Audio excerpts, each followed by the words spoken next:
Untuk informasi selengkapnya, saat ini kita sudah terhubung dengan AKBP Doni Hermawan, selaku Kapolres Cianjur, Jawa Barat. Selamat malam, Pak Doni. Salam presisi, Pak. Selamat malam, salam Baik, presisi. dari penampakan yang terlihat ini Bapak sepertinya sedang berada di posko ya, Pak Doni ya. Nah, kita ingin Ya, betul. bertanya, Pak, bagaimana update kondisi penanganan terutama para korban ya di Cianjur hingga hari ke-7 pasca bencana, Pak? Ya, baik, selamat malam. Saya perlu menjelaskan update terakhir berkaitan dengan penanganan gempa bumi yang ada di Cianjur. Alhamdulillah di hari ke-7, masuk hari ke-8, hari ini kita berhasil menemukan 2 jenazah baru yang juga tadi sudah dirilis oleh Bithumas dengan tim DPI yang merilis 2 kasus atau temuan lagi. Alhamdulillah menjadi tinggal 9 jenazah yang perlu dicari. Jadi total ada 323 yang meninggal dunia hari ini, kemudian 9 lagi yang belum ditemukan. Baik. Jadi untuk pencarian masih akan terus dilakukan ya Pak ya terhadap 9 jenazah yang hingga saat ini belum ditemukan? Ya, tentunya kita terus melakukan kegiatan pencarian korban. Tadi juga kami sudah melaksanakan rapat bersama dengan BNPB, dengan seluruh SIM yang tergabung, baik TNI, Polri, Basarnas, relawan yang melaksanakan pencarian. Kita akan terus melakukan pencarian sampai dengan pada saatnya nanti ditentukan apakah dihentikan apabila nanti pada hari ke-10 masih belum ditemukan, maka nantinya akan ada pertimbangan apakah dihentikan oleh tim dan dilanjutkan oleh tim-tim relawan. Tetapi secara ketentuan dalam Basarnas, memang biasanya di hari ke-10 pencarian itu dianggap selesai, mengingat kalau manusia ditemukan mungkin sudah beberapa hari, daya tahan tubuhnya tentunya akan dipastikan tidak bisa ditemukan masih dalam keadaan bernyawa. Kemudian kalau nanti di hari ke-10 dinyatakan pencarian secara tim gabungan dari Basarnas yang selesai, maka nanti ada kebijakan dari pemerintah daerah yang saat ini sudah melaksanakan tugas yang diserahkan dari BNPB menjadi tugas penanganan oleh tingkat daerah, maka nanti akan diputuskan apakah dilanjutkan melalui tim-tim relawan yang ada untuk mencari tahu sisa dari orang yang masih belum ditemukan atau dalam pencarian. Baik, Pak Doni, kita tahu bahwa sebaran gempa juga sangat luas sekali Pak ya, di 12 kecamatan. Bahkan informasi yang kami terima untuk pengungsian ada di 15 kecamatan. Untuk titik-titik yang dinilai paling susah dijangkau Pak, daerah yang terisolir, boleh tolong dijelaskan di mana saja Pak? Iya, seluruhnya setelah dilakukan pendataan, memang awal ada 15 kecamatan yang terdampak, kemudian diperbarui data sehingga menjadi 16 kecamatan yang sudah terdampak, baik dari yang ringan sampai dengan yang berat, dari yang luka-luka ringan juga sampai dengan yang meninggal dunia. Kemudian memang ada beberapa kecamatan yang memiliki dampak yang besar, baik kerusakan maupun korban-korban meninggal dunia dan luka-luka. Memang fokus ada di 3 kecamatan, yaitu Cianjur, kemudian Warung Kondang, dan Kecamatan Cugenang. Untuk akses yang mengalami hambatan dalam pendistribusian logistik, kemudian juga untuk masuk ke dalam lokasi perkampungan tersebut, memang ada beberapa wilayah, terutama dengan karakteristik lembah dan pegunungan. Ini terus kita lakukan upaya-upaya untuk bisa menembus, mengirimkan distribusi logistik dengan upaya yang kita lakukan baik menggunakan udara, melalui udara maupun juga menggunakan jalur darat. Ada kecamatan di Cugenang, awal kita menemukan memang ada 5 titik, kemudian juga terus kita lakukan dengan pemantauan udara melalui scanning udara yang dilakukan oleh tim Perbrimob Mabes Polri. kemudian melihat dan memapping apakah memungkinkan untuk heli mendarat, kemudian apakah nanti bisa mendropping makanan atau distribusi kebutuhan masyarakat melalui jalur-jalur yang lain. Pada saat kita lakukan scanning, kemudian kita lihat apabila memungkinkan kita dropping dengan landing, kemudian itu juga dilakukan oleh Bapak Kapolda Jawa Barat, Bapak Kapolda Jawa Barat Pak Karoop yang langsung turun ke lokasi yang terisolir. Dan alhamdulillah dari 5 ini sudah seluruhnya bisa terdistribusi dengan bantuan-bantuan baik makanan, minuman, maupun kebutuhan yang lain. Artinya secara akses jalan, meskipun ada satu kampung yang masih belum bisa ditembus dengan roda 4, tetapi masih bisa ditembus dengan roda 2, sehingga dipastikan bahwa tidak ada tempat yang terisolir yang tidak terdistribusi dengan kebutuhan makanan, kebutuhan minuman maupun kebutuhan pokok yang lainnya. Baik, saya garis bawahi ya Pak ya, artinya berdasarkan informasi dari Bapak bahwa saat ini tidak ada satupun lokasi-lokasi ataupun pengungsian yang terisolir yang belum tersentuh bantuan. Begitu Pak Doni ya?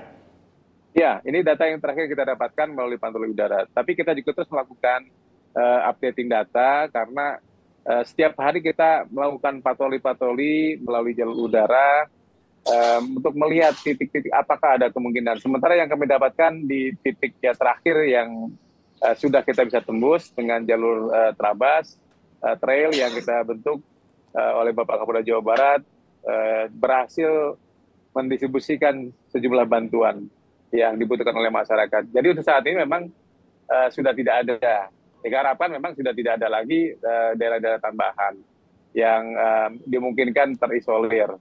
Sejauh ini yang kita miliki data seluruhnya sudah terdistribusi dengan bantuan. Baik. Pak Doni, untuk bantuan yang sangat dibutuhkan sejauh ini bagaimana Pak? Apakah ada yang kurang? Karena kalau saya mengacu berdasarkan beberapa informasi dari tim media, itu informasinya masih ada katakanlah seperti air bersih yang kurang, terus kemudian tenda-tenda juga masih kurang karena kita ketahui saat ini hujan juga masih sering turun di malam hari. Ya, memang di hari-hari awal pasca bencana terjadi pemadaman listrik dan juga kelangkaan air karena memang pipa air juga bergeser pasca gempa. Kemudian listrik juga secara bertahap sehingga pada hari H+6 atau H+5 itu sudah 100% untuk listrik semuanya sudah normal kembali. Sehingga untuk termasuk juga yang wilayah yang tadi saya nyatakan belum bisa terakses dengan roda 4, yaitu di Kampung Kadu Gede itu sudah listrik sudah normal kembali. Jadi artinya untuk fasilitas-fasilitas listrik maupun air ini sudah bisa normal dan digunakan. Memang ada beberapa kebutuhan masyarakat di beberapa titik penampungan, ada juga memang yang membutuhkan tenda-tenda karena dengan kondisi yang saat ini hujan, kemudian juga berada di wilayah-wilayah yang dataran tinggi sehingga memerlukan tenda yang cukup representatif untuk bisa terhindar dari kedinginan. Tapi ini upaya yang terus kita lakukan dengan minimal memberikan bantuan terpal, karena memang tenda ini sangat terbatas, kemudian juga untuk mendistribusinya juga memerlukan sarana yang cukup banyak untuk mendistribusikan. Untuk itu kita masih menggunakan alternatif lain dengan menggunakan terpal yang ada, kemudian juga kita mendroping juga selimut-selimut, kebutuhan untuk menghangatkan tubuh dengan daya tahan tubuh. Kemudian juga hari ini juga kami mendapatkan bantuan-bantuan juga termasuk dari Ibu Kapolri yang memberikan bantuan daya tahan tubuh agar bisa bertahan di kondisi dingin dan di malam hari dalam kondisi hujan. Baik, selanjutnya Pak, kami ingin memberikan kesempatan untuk Pak Doni memberikan closing statement. Ini terkait dengan mungkin masyarakat yang ingin memberikan bantuan. Bagaimana caranya Pak? Iya, ini perlu saya juga himbau kepada masyarakat yang ingin mendonasikan, memberikan bantuan secara langsung kepada masyarakat yang terdampak, memang perlu diatur sedemikian rupa agar tidak terjadi penumpukan ataupun adanya kemacetan atau kepadatan di titik-titik akses menuju lokasi. Seperti halnya yang sudah terjadi beberapa hari terakhir, terutama pada hari Sabtu dan Minggu kemarin, menjadi puncak kepadatan masyarakat yang ingin mendonasikan, memberikan bantuan kepada masyarakat ke titik-titik terjadinya gempa yang ada di beberapa kecamatan. Sehingga kami himbau untuk saat ini memang sebetulnya untuk bantuan stok logistik, makanan terutama dan minuman masih sangat tercukupi untuk beberapa hari ke depan. Sehingga untuk pendistribusian kepada masyarakat yang ingin mendonasikan, memberikan bantuan kepada masyarakat Cianjur, untuk bisa menanyakan atau mengupdate kebutuhan-kebutuhan apa yang bisa diberikan kepada masyarakat, sehingga tidak seluruhnya hanya makanan dan minuman saja, karena saat ini saya sudah mengecek langsung dan memastikan Babin Kaptipmas bahwa kebutuhan makanan dan minuman masih tercukupi untuk beberapa hari ke depan. Sehingga tidak terjadi lagi nanti kepadatan masyarakat yang menuju akses lokasi. Kemudian juga kami juga sudah menyiapkan sebetulnya untuk titik-titik pemberangkatan yang ingin menuju lokasi dengan kami sistem pengaturan melalui jam-jam tertentu sehingga tidak terjadi di jam yang sama, di waktu yang sama sehingga timbulkan crowded di kepadatan lalu lintas. Kemudian juga kami juga bisa melalui jalur-jalur distribusi bagi masyarakat yang ingin mendonasikan, ingin menyumbangkan kepada masyarakat yang terdampak dengan menitipkan penyaluran distribusi baik melalui pemerintah daerah, baik melalui Polri dan TNI yang ada di Kabupaten Cianjur untuk sampai kepada titik lokasi. Nah, saat ini kita sudah menentukan juga regulasi terkait dengan pendistribusian. Kita mendistribusikan di titik kecamatan secara berjenjang, akan distribusi juga ke desa sampai dengan tingkat RW dan RT.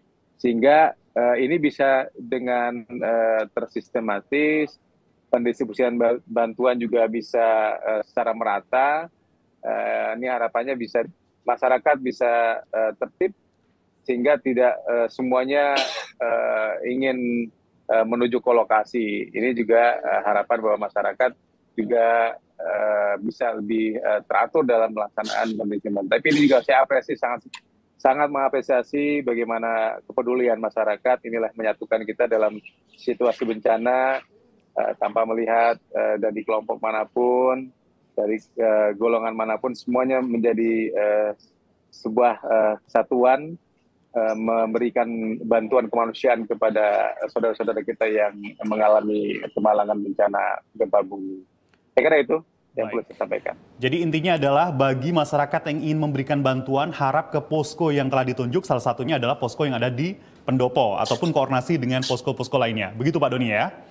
Ya, bisa di Pendopo, bisa di Polres, bisa di Satuan TNI. Ini saluran-saluran yang nanti bisa mendistribusikan langsung kepada masyarakat. Baik, terima kasih AKBP Doni Hermawan, Kapolres Cianjur, Jawa Barat. Selamat bertugas kembali Pak, jaga kesehatan Pak. Salam presisi. Ya, terima kasih. Salam presisi.